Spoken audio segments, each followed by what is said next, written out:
You're watching YouTube with attitude. Guys, I've met a lot of good people that are like me out there. There's a lot of good people, but I'll tell you what, a lot of these good people, and I know some that are really close to me too, that are misled. There's a lot of people that are misled on both sides of the aisle. And some of them are pretty sheepish, to be honest with you. They're good people, but they're pretty sheepish. You know, they'll follow any conspiracy or whatever, and they'll just go right along with it. I want to read something to you. This is a story about a Vietnam War veteran. It's called the Stockdale Paradox. Okay. September 9th, 1965 was a life-changing day for James Stockdale. It was the day that his Douglas A-4 Skyhawk was shot out of the sky, forcing him to eject to save his own life. The North Vietnamese captured the American admiral that day, but little did they know then that they would take in a very, very troublesome prisoner. They detained Stockdale at the Hoa La prison, basically the Hanoi Hilton, and he soon established communications among the American prisoners of war and a code of rules to organize the prisoners and boost their morale. When the abuse of the American POWs reached a climax in 1969, Stockdale was selected by his captors as a trophy for their propaganda, knowing that he wouldn't be paraded if he was disfigured. He cut his own scalp with a razor and beat his own face with a wooden stool, foiling his captors' plans. After Stockdale found out that several POWs had been tortured to death, he slit his own wrist to show that he would rather die than capitulate to his captors. From that night on, the practice of torturing American POWs stopped in the facility. Stockdale finally returned home in the United States in 1973 after 7.5 years in prison. In 1976, he was awarded the Medal of Honor for his heroism. Once Stockdale had visited Jim Collins, a management scholar, out to lunch. Invited Jim Collins, a management scanner, out to lunch. Collins asked Stockdale how he persevered while in Vietnam. "I never lost faith in the end of the story," replied Stockdale. "I never doubted that not only that I would get out, but also that I would prevail in the end and turn the experience into the life-defining event of my life, which in retrospect I would not trade." Collins then asked about the kinds of people who didn't make it out of the Hanoi Hilton. And the optimist. He says the optimist.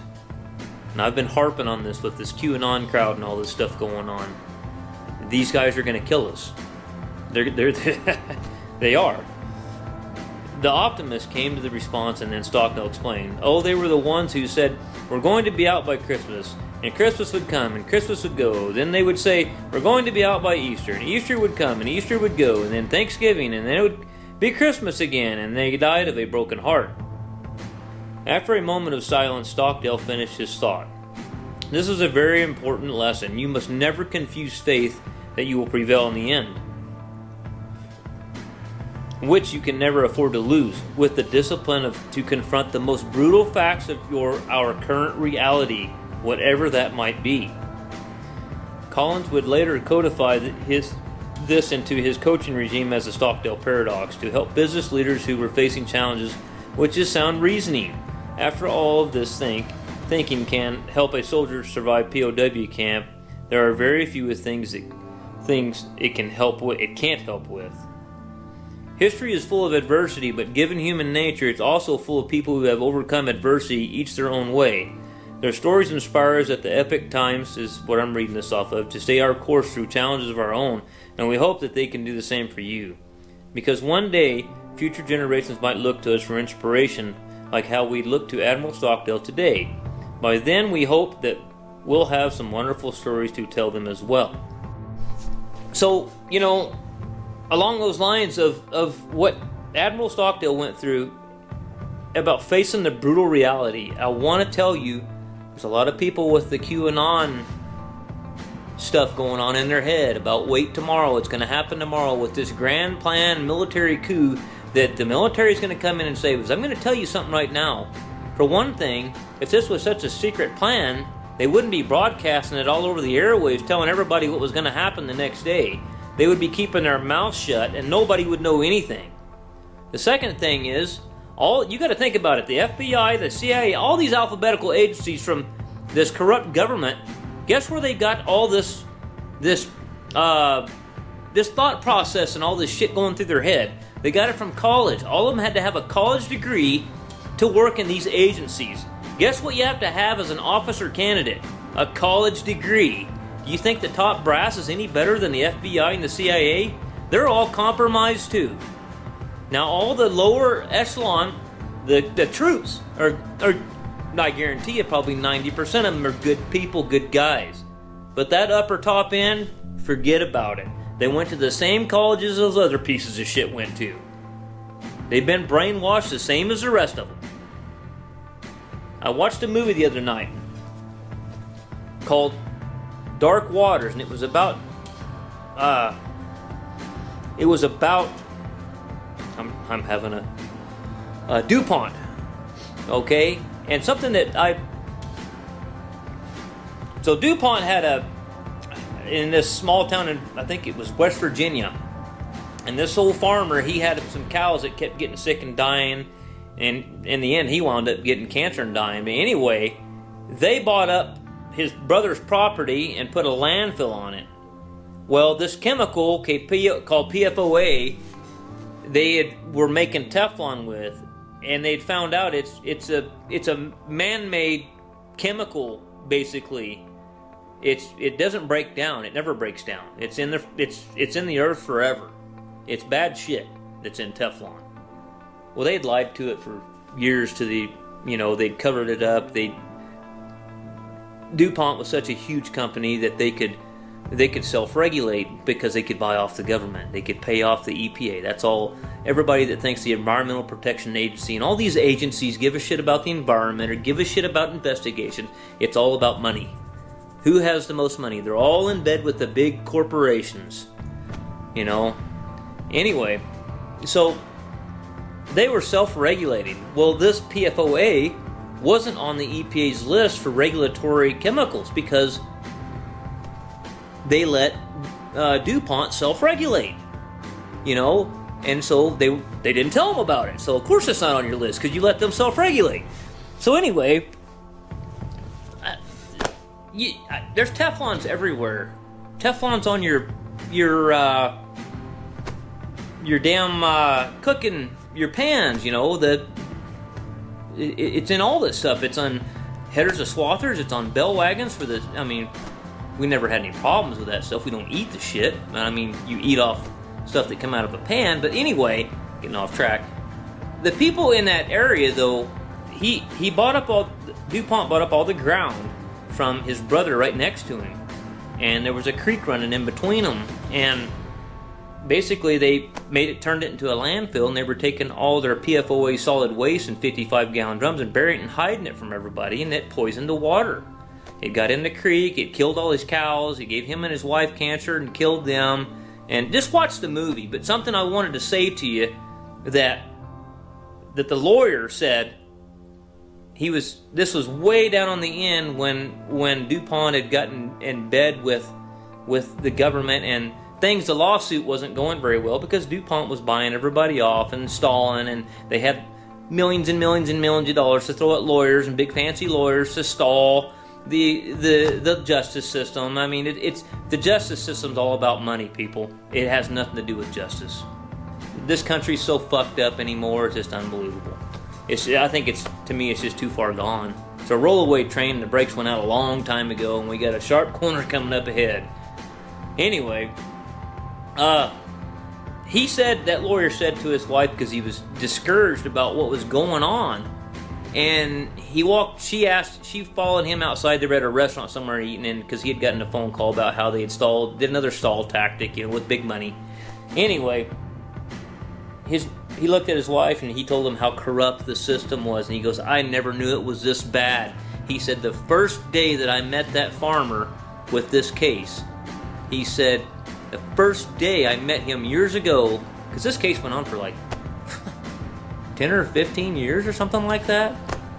But he said the first day I met that guy, he said he didn't have a 12th grade education, and he told me that's what was going on 7 or 8 years ago. Because people that work for a living and do this stuff every day have common sense. You know? And the lawyer's right. We can see what's going on. I can tell who's trying to oppress me. And it's the government. And it's going exactly like I said. They're going to turn this economy. Biden's coming out right now. You see, you haven't heard it on the mainstream media. You're not going to hear it. But there's a lot of people that have leaked the information that he's going to do a 5-year lockdown. 5-year lockdown. That is intentionally trying to destroy this country and the economy. And what they're going to do is get rid of the dollar.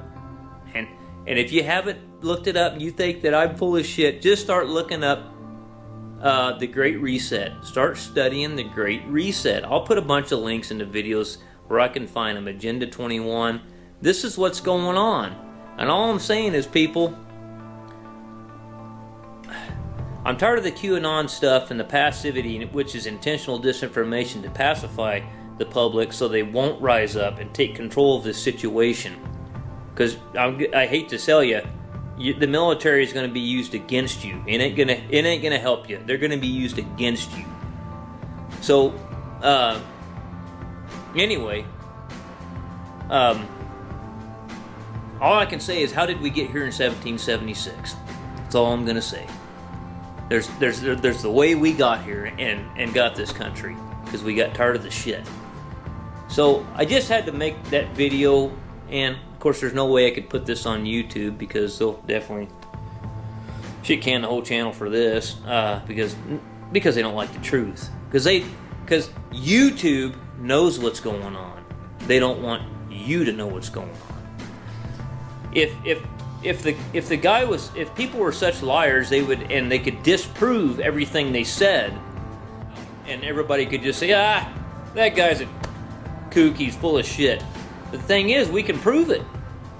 I mean, just do a little bit of research on your own. It's all over the internet, and there's, look up Catherine Austin, Planet Lockdown, and watch her video. Watch Catherine Austin's video, Planet Lockdown. It's here on Rumble. It's like 48 minutes long. And you'll understand everything that's going on. Okay?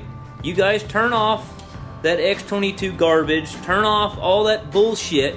Start thinking for yourselves and using that thing between your ears besides a hat rack. Start thinking for yourselves and using that thing between your ears besides a hat rack. Okay?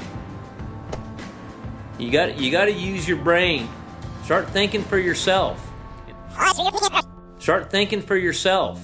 This whole COVID-19 thing is nothing but control and power. They couldn't get the economy shut down quick enough. Their whole plan from the very beginning was global warming. Then they had to climate change because the goddamn planet wasn't warming. Everybody that had any sense in their mind knew that it was all bullshit. And all this green energy, windmill bullshit. I've got friends in West Texas that work on them windmills, and they tell me all the time the amount of money that it keeps one of those running versus the amount of electricity produced never would work without the government handing them money, paying for it. You'd be going backwards. What I'm telling you is, it costs way more money with the upkeep to keep them running than it does in what they produce in electricity. It's bullshit. And they're just dotting the whole damn landscape and taking up fields. And I'm sure a lot of these landowners probably get big money for having them on their field. There we go with the whole big money thing again. But it's all horse shit. And the solar panel thing, these people, I don't know. I get frustrated. I really do. Because of the nonsensicalness of the entire planet and the apathy. And people just, I don't know. I've lost a lot of faith in a lot of my human counterparts, I'll tell you that much. I see them driving down the highway by themselves with a mask on in their car. I'm thinking, what's wrong with this stupid bastard? He's afraid he's going to get his car sick? or walking down the sidewalk, with no one around them, in Klamath Falls, Oregon, where there's nobody around, by themselves with a mask on. You just can't make it up. The people have been so demoralized and so indoctrinated and so controlled with misinformation and fear. The media's over there beating their chests, and they're running to the supermarket to grab their roll of shit paper and sanitizer, while the wrestlers are going and getting lead. So, anyways, that is my rant for the day. Thank you.